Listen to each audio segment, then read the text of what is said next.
ओम शांति। हम सभी ब्राह्मण आत्माएं इस विश्व के ड्रामा के आधार मुहूर्त और उद्धार मुहूर्त है। और जैसे हमारी स्थिति होती है वैसे ही हर ड्रामा की सीन चलती रहती है। और हम सभी ब्राह्मण आत्माएं देख रहे हैं, क्योंकि बाबा ने हम सभी को त्रिकालदर्शी बनाया है।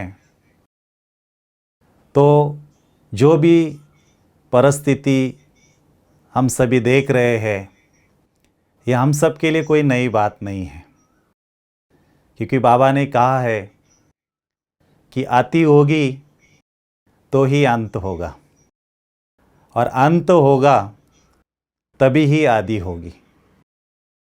और हम सभी जानते हैं कि अभी हमारी नई दुनिया आई कि आई। तो हम सभी ब्राह्मण आत्माएं जो वर्तमान परिस्थिति चल रही है उसमें सदा अचल अडोल रहे, और अचल अडोल रहकर कुछ विशेष पूरे विश्व की आत्माओं के लिए हम सेवा करें। क्योंकि मैं जहाँ तक जानता हूँ कि जब से लॉकडाउन हुआ तो सभी को लगा कि अभी कुछ सेवा नहीं है, अभी तो सारे प्रोग्राम ख़त्म हो गए, अभी कुछ बाहर नहीं निकल सकते हैं। लेकिन बाबा कहता है कि ब्राह्मण आत्माओं के लिए हर सिचुएशन कुछ ना कुछ नया लेकर आती है। और हम सभी ब्राह्मण आत्माएं जानते हैं कि बाबा ने हम सबको ज्ञान, योग, धारणा और सेवा ये 4 सब्जेक्ट दिए हैं। और हम जहाँ तक देख रहे हैं, और मैंने भी ये महसूस किया कि ज्ञान योग भी जितना चाहिए हम अच्छी तरह से, क्योंकि अभी लॉकडाउन है या समय ऐसा है तो सभी घर में हैं, तो ज़्यादा से ज़्यादा समय हमारे पास है। तो इतने समय सेवा के भाग दौड़ में या अन्य बातों में हम जो समय नहीं दे पाते थे पुरुषार्थ के लिए, अभी हमारे पास पूरा समय है। तो ये ज्ञान और योग से हम अपने आप को सशक्त कर सकते हैं। ये बहुत अचीवमेंट हमारे पास है। धारणाओं से भी हम अपने चेहरे से भी बहुत सेवा कर सकते हैं। और जहाँ तक सेवा की बात है तो सेवा के सब्जेक्ट में भी हम देखते हैं कि केवल स्थूल सेवा ही सेवा नहीं है। बाबा कहते हैं कि मनसा सेवा, वाचा सेवा, अपने चेहरे और चलन द्वारा सेवा, और कर्मणा सेवा। तो सेवा के टॉपिक में भी अगर हम देखें तो केवल कर्मणा सेवा ही बंद हुई है। तो बहुत कुछ हम ब्राह्मण आत्माएं इस समय के सदुपयोग करके हम अपने आप को भी सशक्त कर सकते हैं, अपने आत्मा को भी संपूर्ण अवस्था तक ले जाने का पुरुषार्थ कर सकते हैं। साथ साथ जो बाबा ने कहा है कि अंत समय में, क्योंकि बाबा की कई मुरलियों में बाबा ने स्पष्ट किया है कि बच्चे, जब अंत समय आएगा तो केवल आपकी अव्यक्त स्थिति ही काम करेगी।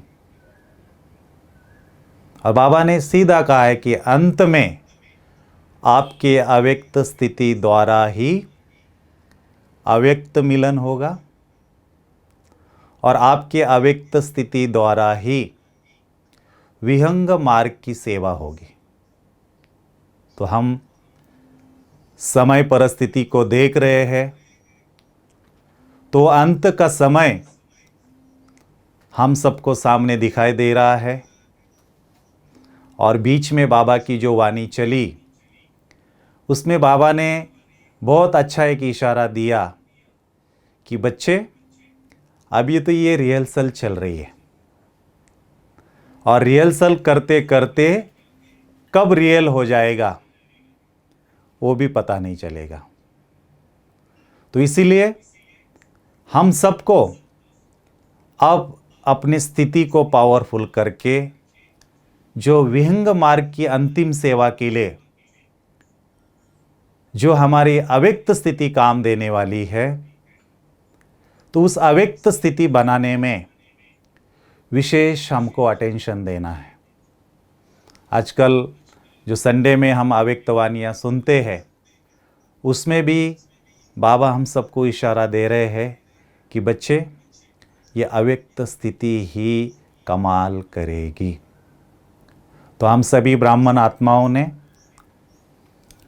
इतने समय, कई सालों बहुत ज्ञान सुन भी रहे हैं, बहुत सेवा की, अपने हिसाब से सभी ने बहुत यथाशक्ति तपस्या भी की।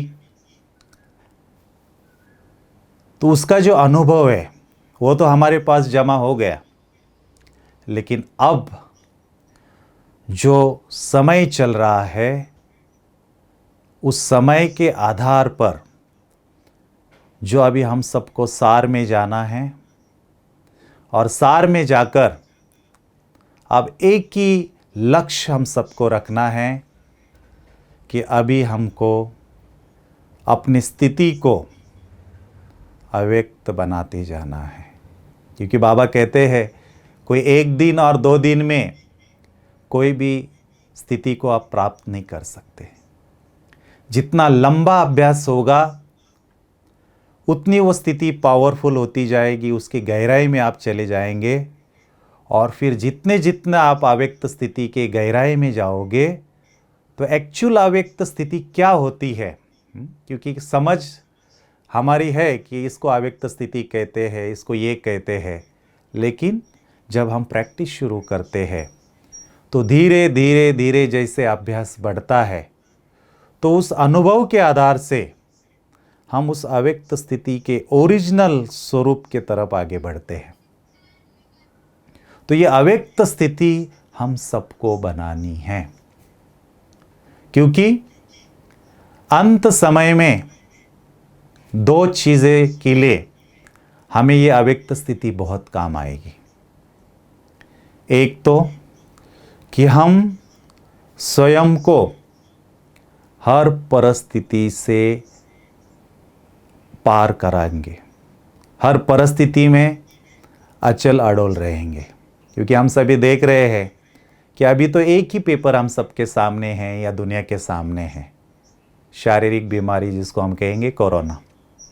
लेकिन बाबा ने कई मुरलियों में ये इशारा किया है कि बच्चे, जैसे जैसे समय नज़दीक आएगा कई पेपर एक साथ वार करेंगे, चाहे वो 5 विकारों के पेपर है, 5 तत्वों के पेपर है, लौकिक संबंधी अलौकिक संबंध संपर्क वालों का पेपर है, एविल सोल का पेपर है, शारीरिक बीमारियों का पेपर है।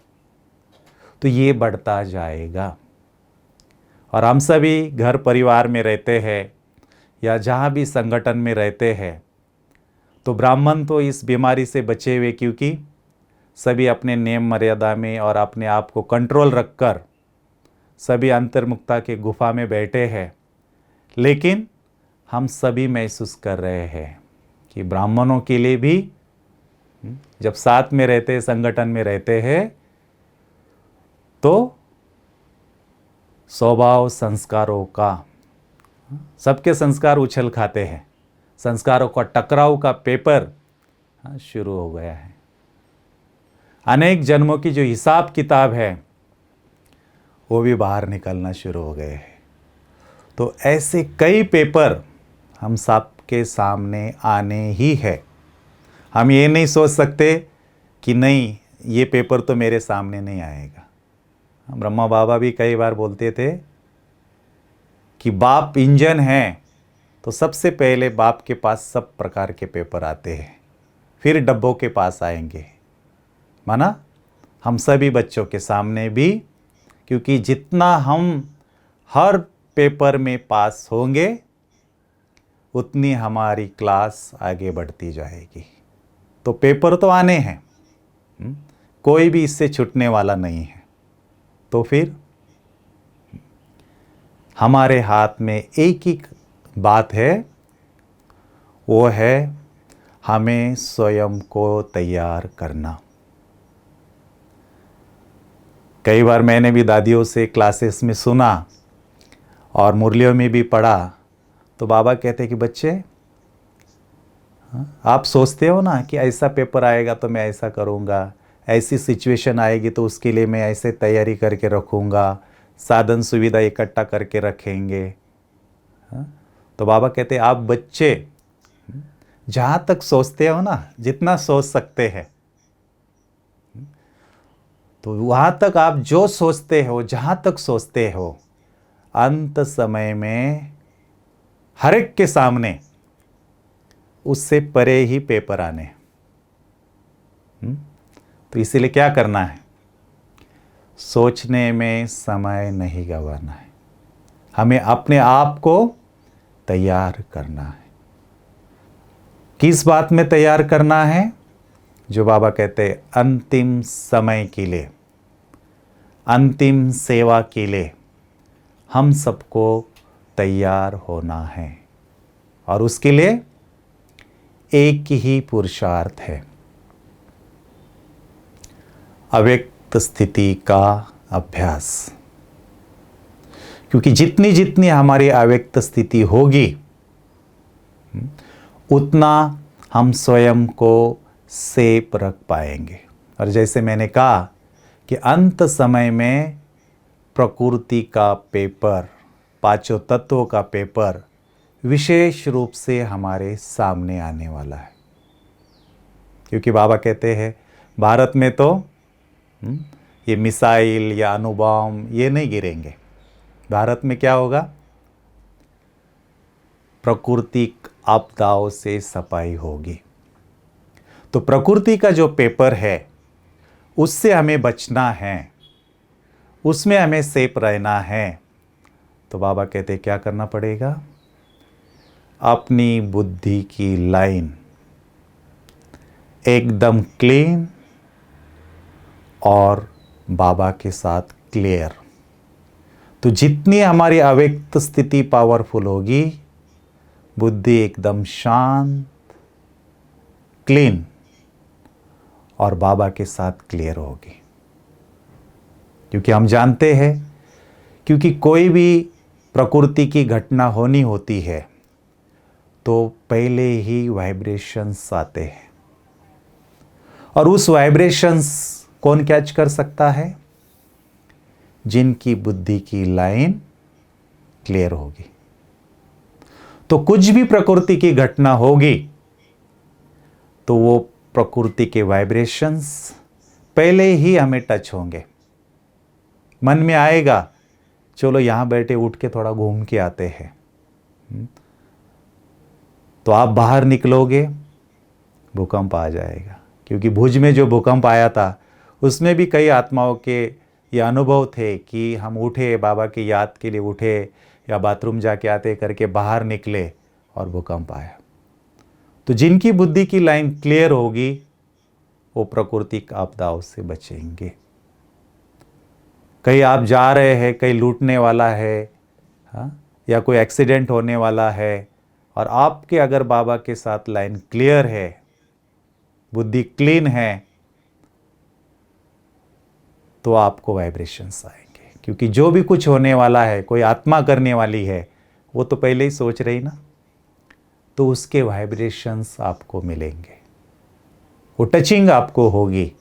तो आप सोचेंगे आज इधर नहीं, इधर से चलते हैं, आज छोड़ देते, नहीं जाते ऑफिस में, नहीं जाते उस काम के लिए, तो आप डाइवर्ट कर देंगे उस बात को। तो इसीलिए ये प्रकृति की आपदाओं से बचने के लिए हमें बुद्धि की लाइन बहुत क्लियर रखनी है। अव्यक्त स्थिति हमें इस प्रकृति के आपदाओं से बचाएगी। दूसरा, बाबा हमेशा कहते हैं कि बच्चे, अब सबके सामने इविल सोल का बहुत बड़ा पेपर आएगा। क्योंकि लास्ट में अभी हम देख रहे हैं एक दिन में हजारों आत्माएं शरीर छोड़ रही है। लास्ट समय तो करोड़ों आत्माएं एक साथ शरीर छोड़ेगी, लेकिन सब दुखी, अशांत, त्राही त्राही करते हुए शरीर छोड़ेंगे। तो जो आत्माएं शरीर छोड़ेगी तो वो भटकेगी, शांति के लिए कोई ना कोई सहारा ढूंढेगी। और उस समय सच्ची शांति किसके पास होगी? हम सभी बाबा के बच्चों के पास। तो उस समय बाबा कहते हैं अगर आपकी अव्यक्त स्थिति पावरफुल है, आप पावरफुल अपने स्वरूप में स्थित है, तो जितना हम उस स्वरूप में स्थित होते हैं तो वो जो हमारे योग की शक्ति है उससे हमारे जो वाइब्रेशंस निकलते हैं, जितने पावरफुल वाइब्रेशंस निकलेंगे उतना हमारा ओरा पावरफुल होता जा रहा है, और वो ओरा उतना दूर तक फैलता जाएगा। तो हमारी अव्यक्त स्थिति पावरफुल है तो हमारा ओरा भी पावरफुल होगा। तो जो भी आत्मा शांति के लिए, सुख के लिए आएगी हमारे पास, तो वो ओरे को टच करेगी और मुक्ति, जीवन मुक्ति को प्राप्त करेगी। तो ये इविल सोल से भी हमारा बचा होगा। नहीं तो बाबा ने कहा ना, एक एक आत्मा में 10-10 इविल सोल प्रवेश करेगी अंत समय में। आप देखते हैं कि एक आत्मा अगर इविल सोल प्रवेश करती है तो कितना तौबा मचता है। तो 10-10 हो गए तो उस आत्मा का क्या हाल होगा। इसीलिए इस पेपर से भी हमें पास होना है तो अपने अव्यक्त स्थिति को बढ़ाना पड़ेगा। तीसरा पेपर जो बाबा ने कहा है भारत में चलेगा वो है खूने नाहक खेल, गृह युद्ध होगा। तो बाबा ने कहा था ऐसे समय आप जहां भी हो, ऐसे नहीं कि मधुबन में पहुंचे तो ही हम सेफ रहेंगे, नहीं। जिस आत्मा का बुद्धि योग बाबा के साथ होगा, जिसकी अव्यक्त स्थिति पावरफुल होगी, तो आत्मा भी सेफ रहेगी और वो स्थान भी सेफ रहेगा। क्योंकि जितना हमारा ओरा पावरफुल रहेगा तो कोई भी हमारे संबंध संपर्क में आएगा, हमारे ऊपर वार करने आएगा, तो बाबा ने कहा उसको आप दिखाई नहीं देंगे। क्या होगा? जैसे ब्रह्मा बाबा का हम जीवन कहानी में सुनते हैं ना, कि जो शुरू में यज्ञ की स्थापना हुई तो उस समय जब पिकेटिंग हुई, लोग विरोध में आए, तो एक सिख को मारने के लिए बाबा को भेज दिया था। लेकिन बाबा तो बाबा की याद में मस्त थे, और जैसे ही उसने वो खिड़की खोल के देखा कि मैं देखता हूँ बाबा क्या करते हैं, तो उसको बाबा दिखाई नहीं दिए। गुरु नानक का उसको साक्षात्कार हुआ, तो वार करने के बदले बाबा के आगे पश्चाताप से झुक गया। तो ऐसे हम हर एक आत्माओं को अपनी इतनी पावरफुल स्थिति बनानी है कि जो भी वार करने आएंगे भी तो उनको आपसे एक तो एक लाइट का साक्षात्कार होगा, आप दिखाई नहीं देंगे, या वार करने वाला जिसको इष्ट मानता है उस इष्ट का साक्षात्कार बाबा आपसे उस आत्माओं को कराएंगे। तो वार करने के बदले वो आपके ऊपर बलिहार जाएगा। तो इसीलिए ये अव्यक्त स्थिति सिविल वार से भी हमें बचाएगी। क्योंकि बाबा कहते हैं ना कि स्थिति केवल हम सोचते हैं कि हाँ अव्यक्त स्थिति, लेकिन इसका इंपॉर्टेंट इतना है, अगर हम देखते जाए तो इतनी प्राप्ति इस अव्यक्त स्थिति में समाई हुई है।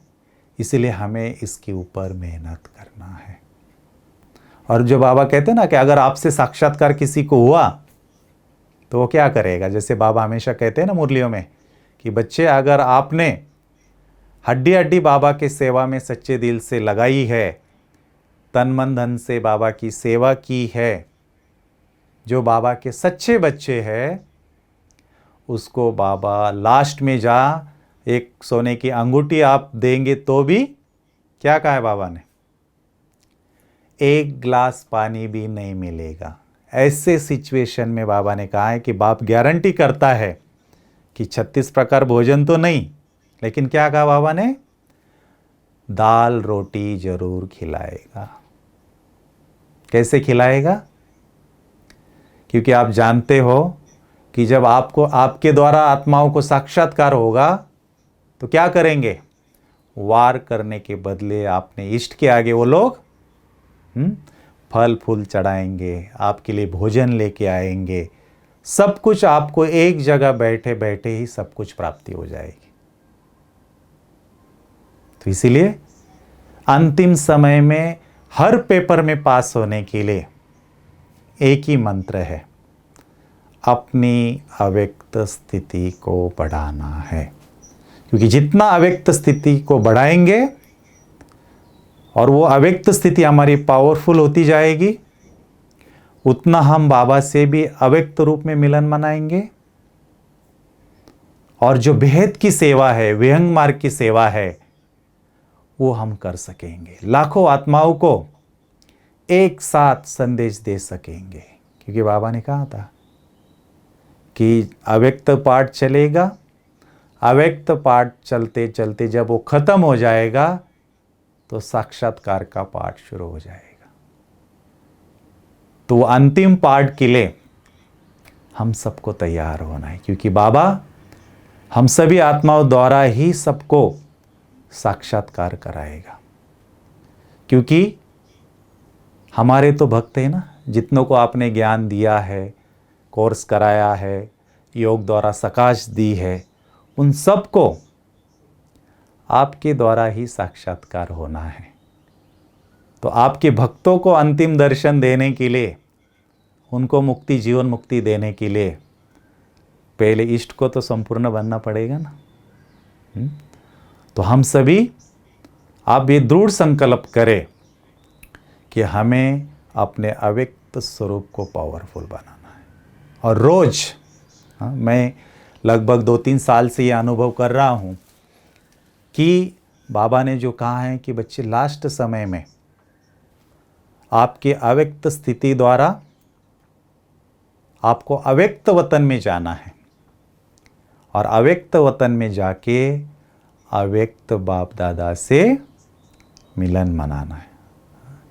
मधुबन में आप सभी आते हैं, बाबा से मिलन मनाते हैं, क्योंकि धरनी की विशेषता है, तो वो स्थिति भी बन जाती है और वो मिलन पावरफुल भी होता है। लेकिन ऐसे समय में हम जहाँ बैठे हैं वहाँ बैठे भी उतना ही पावरफुल बाबा से अव्यक्त मिलन मनाएंगे। क्योंकि बाबा कहते हैं ना कि जिन बच्चों के पास हमेशा बाबा साथ में है, जो बाबा के मिलन में मगन है, तो वो सदा सेफ है। तो क्या करना है हमें?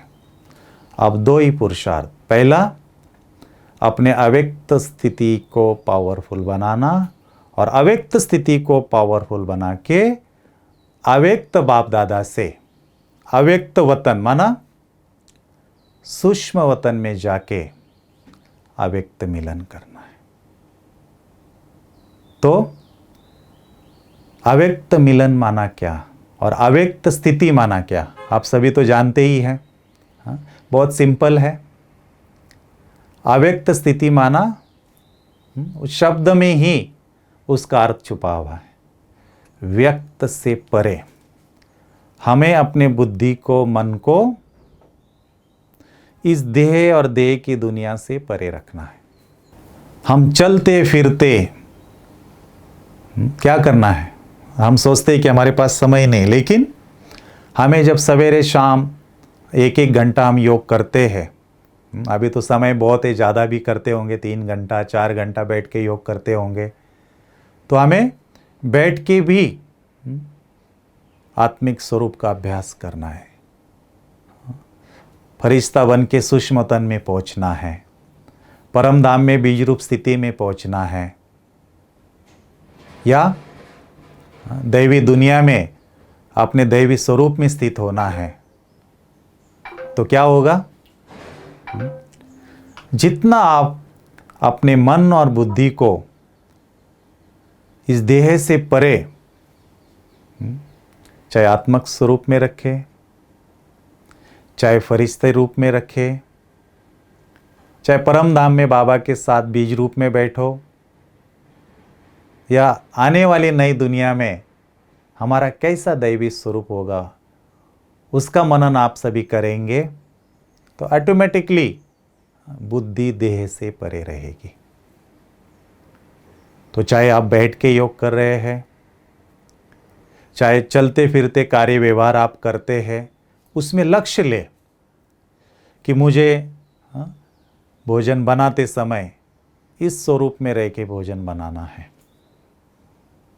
आपकी कॉन्शियस को आपको सोल कॉन्शियस में ले जाना है, फरिश्ते के कॉन्शियस में ले जाना है, बीज रूप की स्थिति की कॉन्शियस में ले जाना है। तो इसको बढ़ाते जाना है। चाहे भोजन बनाते तो मैं पवित्र स्वरूप आत्मा बाबा के बच्चों के लिए ये भोजन बना रही हूँ। मैं प्रेम स्वरूप आत्मा घर की सफाई कर रही हूँ। मैं फरिश्ता गाड़ी में बैठ के बाहर जा रहा हूँ। तो ऐसे अलग अलग अभ्यास, किसी से बात करते हैं तो मैं आत्मा इस आत्मा के बाबा के बच्चे से बात कर रही हूँ, महान आत्मा से बात कर रही हूँ। तो ऐसे अभ्यास को बढ़ाना है, क्योंकि ये छोटा छोटा अभ्यास ही हमारे अव्यक्त स्थिति को बढ़ाएगा। क्योंकि जितना आपके बुद्धि में वो अव्यक्त स्थिति का विज़न बनता जाएगा, स्वरूप आपका क्लियर होता जाएगा, उतना आप अपने अव्यक्त स्थिति में स्थित हो सकेंगे। तो इसीलिए हम सबको अभी अपनी दिनचर्या को ऐसे बनाना है कि जो ज़्यादा से ज़्यादा समय हम अव्यक्त स्थिति में रहे, उड़ते रहे। बाबा कहते थे ना, बुद्धि को परम धाम में एक खूंटी पे लटका दो। तो ऐसे अलग अलग स्वरूप का हम अभ्यास करें और बुद्धि को देह और देह की दुनिया से उपराम रखें, तो आपकी अव्यक्त स्थिति पावरफुल बनती जाए। और एक बार आपकी अव्यक्त स्थिति पावरफुल बन गई तो अव्यक्त स्थिति द्वारा आप अव्यक्त मिलन बाबा से इतना पावरफुल कर सकेंगे। आप सभी ने डायमंड हॉल में बैठ के बाबा से अव्यक्त मिलन तो किया होगा, उससे भी पावरफुल अनुभव आपको उस मिलन से होगा। क्योंकि जितनी चीज सूक्ष्म होती जाती है उतना उसका जो अनुभव है वो पावरफुल होता जाता है। तो हमारी अव्यक्त स्थिति जितनी सूक्ष्म होगी उतनी वो स्थिति हमारे मिलन जो है बाबा से वो पावरफुल होगा। तो पहला काम है कि हम अपने स्थिति को अव्यक्त बनाएं और उसके बाद बाबा से अव्यक्त वतन में जाके अव्यक्त बाप दादा से मिलन मनाएं। मिलन कैसे मनाते हैं? बहुत सुंदर बाबा ने विधि बताई थी कि कोई भी चीज़ आप अलौकिक करना चाहते हैं तो क्या करो, लौकिक को अलौकिक में परिवर्तन करो। जैसे हम भी यहाँ डायमंड हॉल में बाबा से मिलन मनाते हैं सभी, तो क्या करते हैं? बाबा आते हैं तो क्या करते हैं? बाबा से दृष्टि लेते हैं, बाबा से बातें करते हैं, बाबा से वरदान लेते हैं, बाबा से शक्ति भरते हैं। इसको तो मिलन कहते हैं ना। तो हम अपने अव्यक्त स्थिति द्वारा जब अव्यक्त वतन में जाए तो यही हमको करना है। बाबा से दृष्टि ले, बाबा से बातें करो, बाबा से मिलन मनाओ। तो चले सभी अभी कि सभी अलर्ट होके बैठेंगे।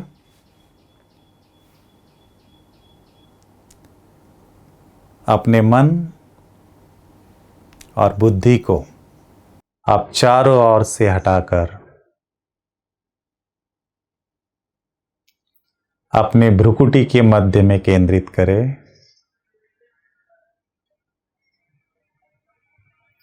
देखिए अपने आप को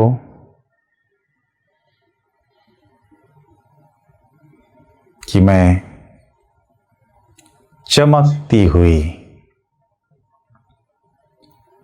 ज्योति बिंदु स्वरूप आत्मा हूं। सभी स्पष्ट रूप से अपने भ्रुकुटी के बीच में अपने आप को देखे।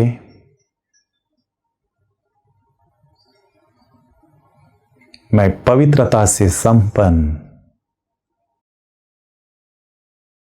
मास्टर पवित्रता का सागर हूं।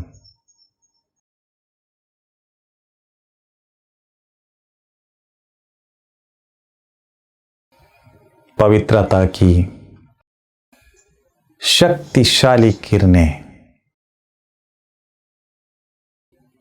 मुझ आत्मा से निकल रही है।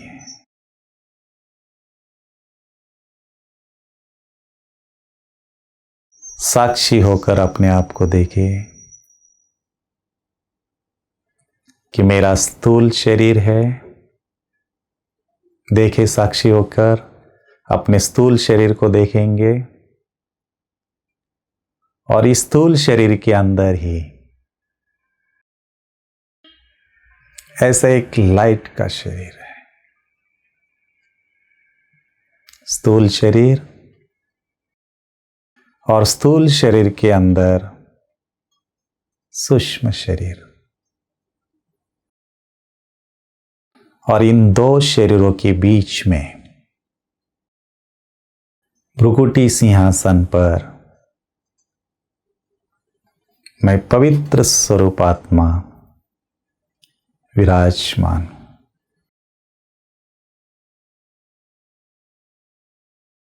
अब धीरे धीरे अनुभव करें मेरा स्थूल शरीर लोप होता जा रहा है और अब मैं आत्मा अपने लाइट के शरीर में पवित्रता का फरिश्ता बन के विराजमान हूं। तो सभी अपने आप को लाइट के शरीर में अनुभव करें। देखिए अपने पवित्रता से संपूर्ण फरिश्ते स्वरूप को, एकदम सफेद, एकदम लाइट स्वरूप, पवित्रता के शक्ति से संपन्न मैं फरिश्ता हूं।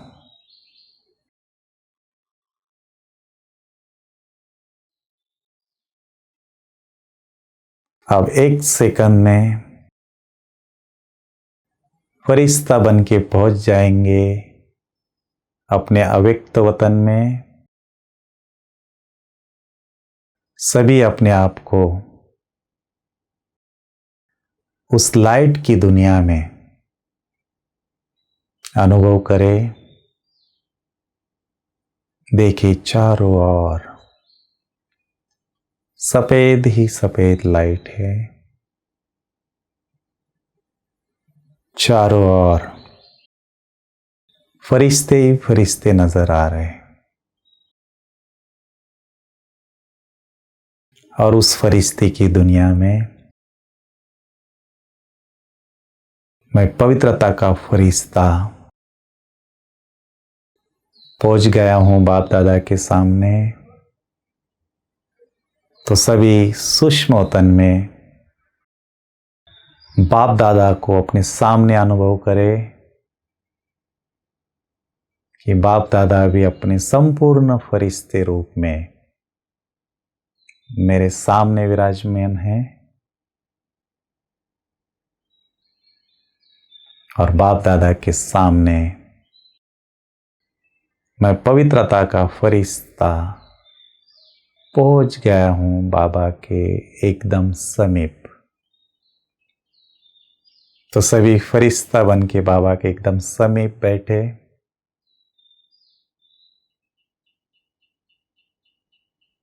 और बाबा के सम्मुख बैठकर बाबा से पावरफुल दृष्टि ले सभी।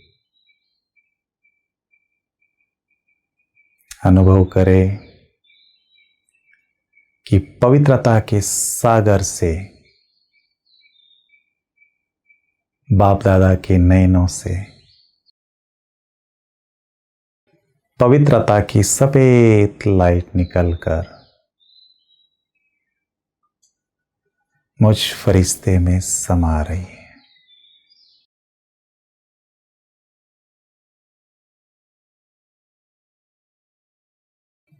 तो पावरफुल बाबा से दृष्टि लेते रहे।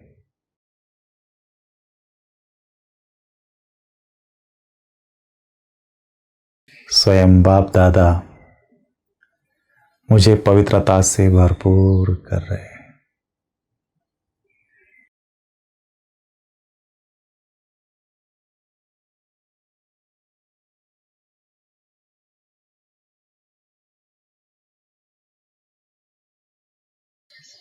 अब अनुभव करें कि मैं बाबा के सामने बैठकर मन ही मन बाप दादा से बात कर रही हूं। तो सभी बाबा से बातें करें। जो कुछ आपके मन में है, अच्छा बुरा, कोई भी भारीपन हो, तो सच्चे दिल से उस खुदा दोस्त को सुना दे। मन ही मन करे बाबा से बातें और सच्चे दिल से बाबा को अपना सारा बोझ अर्पण कर दे।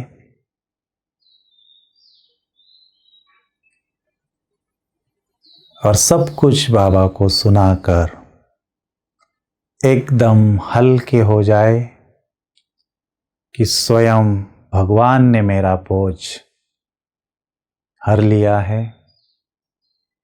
मैं एकदम निश्चिंत और लाइट स्वरूप फरिश्ता हूं। तो सुना दे सब कुछ बाप दादा को।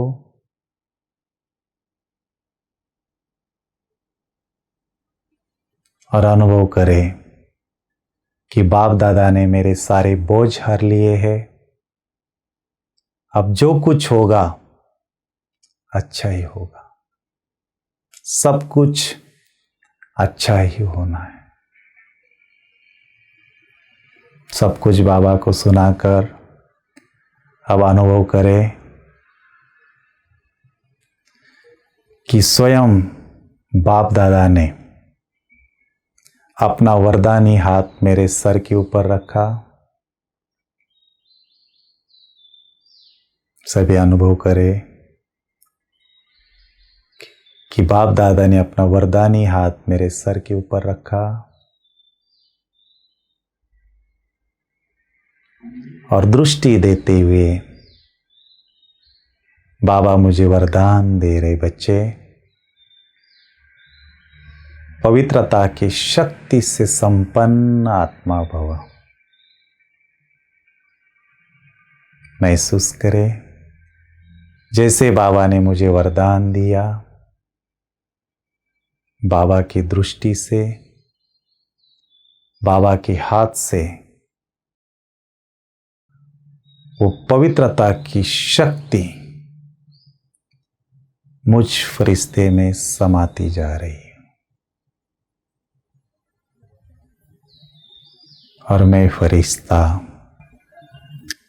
पवित्रता के शक्ति से संपन्न फरिश्ता बन गया हूं। तो लेते रहे बाबा से वरदान।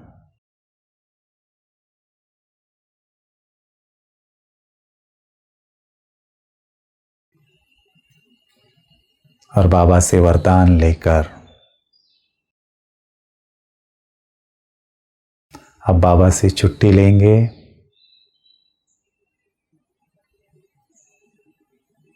और पवित्रता की शक्ति से संपन्न फरिश्ता बनकर चारों ओर पवित्रता के वाइब्रेशंस फैलाते हुए आ जाए अपनी इस भ्रुकुटी के मध्य में। सभी अपने भ्रुकुटी के मध्य में स्थित होकर अनुभव करें कि मैं आत्मा भी पवित्रता से संपन्न, मेरा सूक्ष्म शरीर भी पवित्रता से संपन्न हो गया है और मेरे स्थूल शरीर का अंग अंग भी एकदम शीतल हो गए।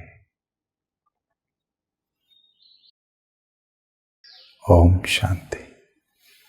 तो इस प्रकार रोज हमें क्या करना है कि सवेरे शाम या जब भी समय मिले बैठकर अलग अलग सोमान लेकर अपने अव्यक्त स्थिति में स्थित होना है और रोज ऐसे बाबा से दृष्टि लेके वरदान लेके अपने स्थिति को पावरफुल बनाना है।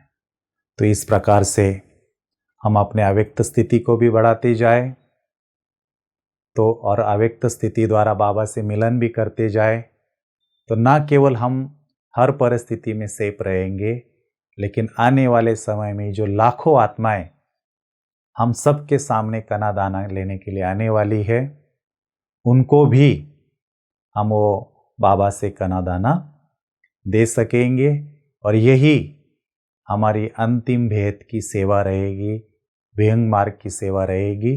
तो उसके लिए हम सभी को अभी अलर्ट होना है और अलर्ट होके अपने दिनचर्या को ऐसे बनाना है जो ज़्यादा से ज़्यादा समय हम तपस्या कर दो और कोई कर्म भी करना है, कुछ करना भी जाना भी है तो जितना हो सके उस कॉन्शियस में हम अपने आप को रखने का अभ्यास करें।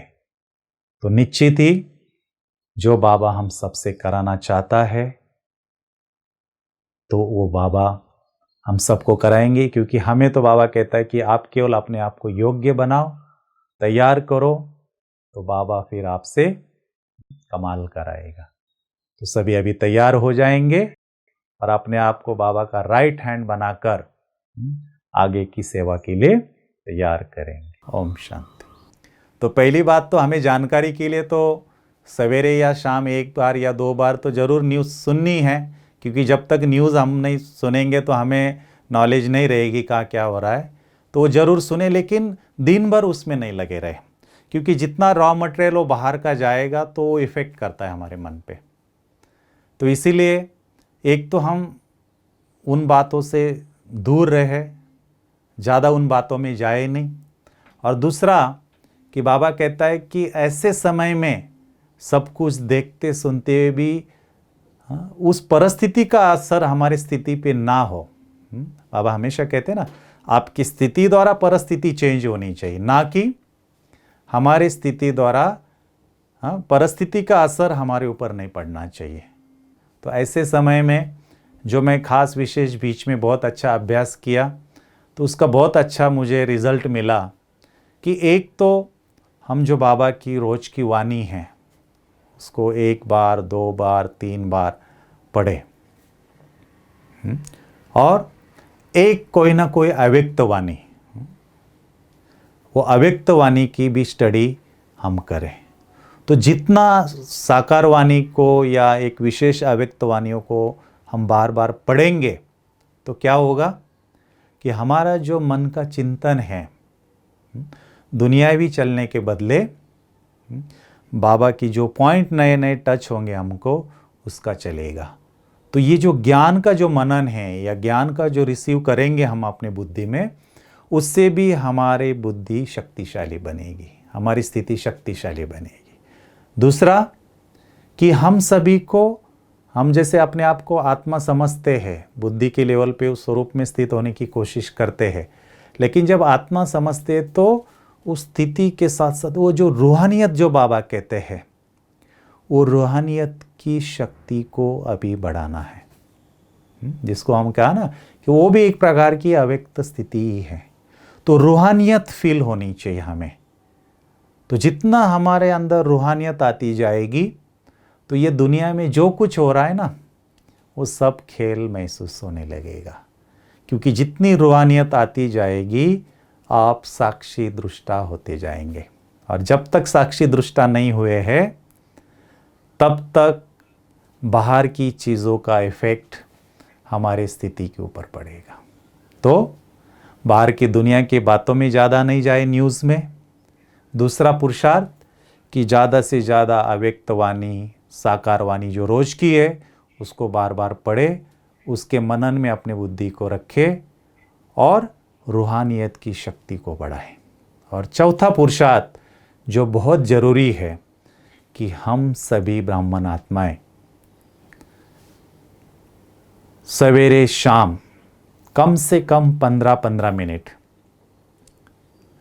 चाहे यहाँ फरिश्ते रूप में स्थित हो जाए, चाहे सूक्ष्म तन में बाबा के साथ बैठकर प्रकृति के पांचों तत्व को और सारे मनुष्य आत्माओं को, पूरे विश्व के ग्लोब को अपने सामने इमर्ज करें, या हम जिस बात में सुनते या जहाँ के लिए हमारे संकल्प चलते हैं उस स्थान को विशेष इमर्ज करके सकाश दें, शांति का दान दे।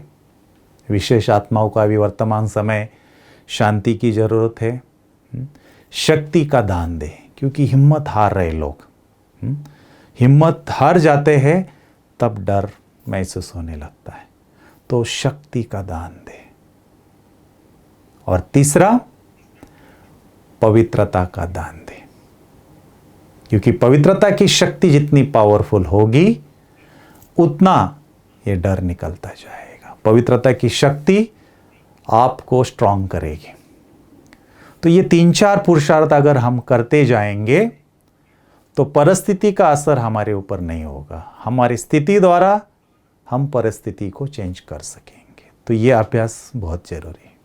बाबा ने क्लियर इसके बारे में बता दिया है कि जब बच्चे अपनी स्थिति को संपन्न बनाएंगे तभी ही श्री कृष्ण आएंगे, क्योंकि श्री कृष्ण आने के बारे में हर एक की अपनी राय होती है, चाहे वो क्लास द्वारा या चिट चैट द्वारा, तो हर एक अपने अपनी बात सुना देता है। लेकिन बाबा ने बहुत क्लियर शब्दों में इसको कहा है, जब आप अपने स्थिति को संपन्न बनाएंगे तब श्री कृष्ण इस धरा पर आएंगे,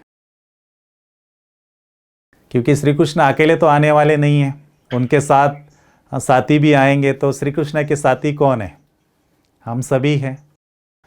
अगर हम अपने आप को अभी देखें तो क्या हम वैसे संपन्न बने हैं? तो इसका आंसर आपको खुद मिल जाएगा।